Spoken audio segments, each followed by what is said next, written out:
حطي معلقة من القرنفل على معلقة من الروزماري وشوفي شعرك هيوصل لإيه. طول وكثافة ولمعان، وكمان هيعالج التساقط والصلع وهيكثف شعرك جدا. ازيكم يا بنات؟ هندخل على طول في الوصفة. متنسيش بس اهم حاجة لايك واشتراك، واكتبي لي تحت بتتابعيني من انه دولة. بسم الله ويلا بينا في اول مكون عندنا.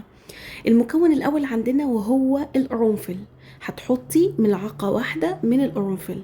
القرنفل معروف ان ريحته قوية جدا بس حلوة، وكمان فوائده للشعر رهيبة جدا. اول حاجة هو بينشط الدورة الدموية في فروة الراس، وده بيخلي الشعر يطول اسرع. بيقوي بصيلات الشعر وبيقلل التساقط، بيقلل القشرة والحكة، وبيخلي فروة الراس صحية جدا. يعني من الاخر القرنفل يعتبر سيرم طبيعي لتقوية الشعر. هتحطي معلقة واحدة صغيرة من القرنفل، مش هتحتاجي اكتر من كده عشان القرنفل اصلا ما شاء الله قوي جدا على الشعر. المكون التاني بقى وهو الروزماري او اكليل الجبل. المكون ده هتستخدمي منه معلقتين من المعلقة الصغيرة. الروزماري برضو من الاعشاب اللي مشهورة جدا في وصفات العناية بالشعر. فوائده ان هو بينشط البصيلات وبيساعد على انبات الشعر في الفراغات او الصلع، وخصوصا الناس اللي بتعاني من الصلع في الشعر من فوق او مقدمة الشعر. بيقلل من الشيب المبكر وبيحافظ على لون الشعر.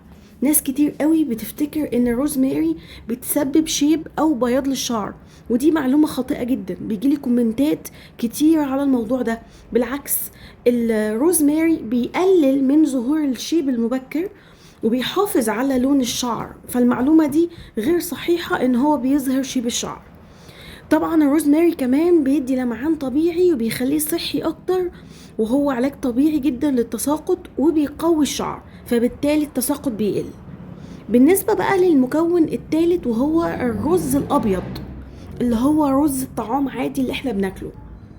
بتاخدي حوالي 3 معالق من الرز الابيض. انتي ممكن تستغربوا شوية، بس الرز فعلا فعال ورهيب جدا وليه فوائد عظيمة للشعر. بيحتوي على معادن وفيتامينز كتير بتقوي الشعر من الجذور، وبيدي نعومة ولمعان طبيعي، وبيخلي الشعر اقوى واكتر مرونة. علشان كده وصفة المية بتاعت الرز بقت مشهورة جدا في روتين العناية بالشعر بالنسبة للبنات. فدي معلومة ممتازة جدا للي ما يعرفوش لسه لحد دلوقتي ان الرز ممتاز قد ايه للشعر. طريقة التحضير والاستخدام زي ما قلت لك المكونات. بتجيبي بقى حوالي كوباية مية، تمام، وتبدأي تحطيها في إناء أو حلة زي ما انت شايفة قدامك كده. وبعدين بتحطي طبعا الاعشاب كلها اللي احنا استخدمناها.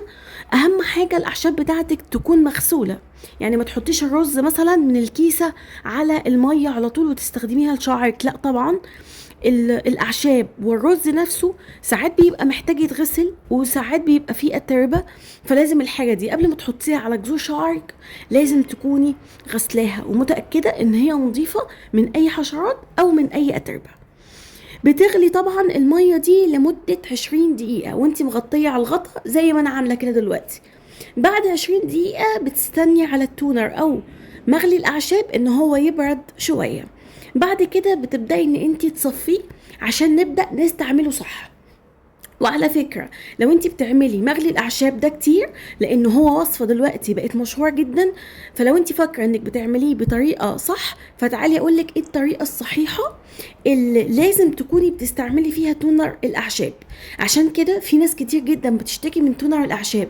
المشكلة مش فيه نهائي، المشكلة في طريقتك انتي الغلط في استعمال التونر ده.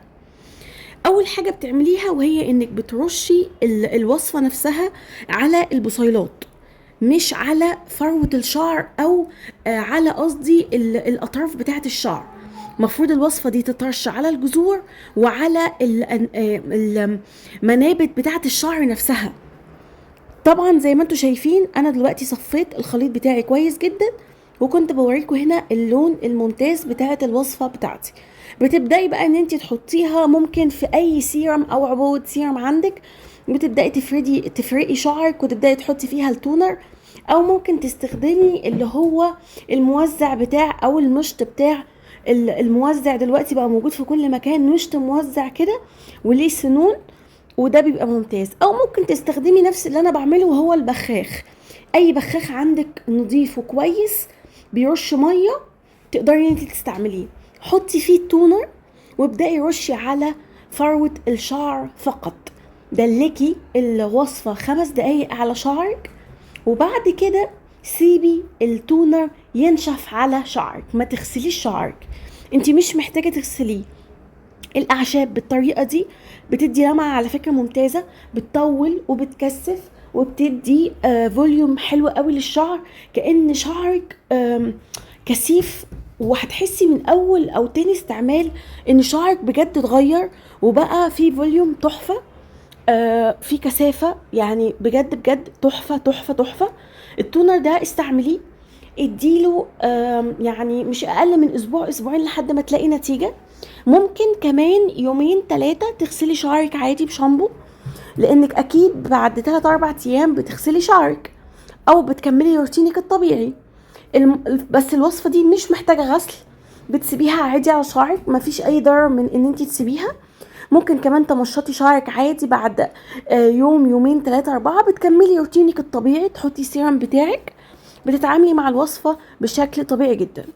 جربوا الوصفة دي بطريقتي وبطريقة استعمالي، هتلاحظوا فرق كبير في الطول والكثافة وكمان لمعان الشعر.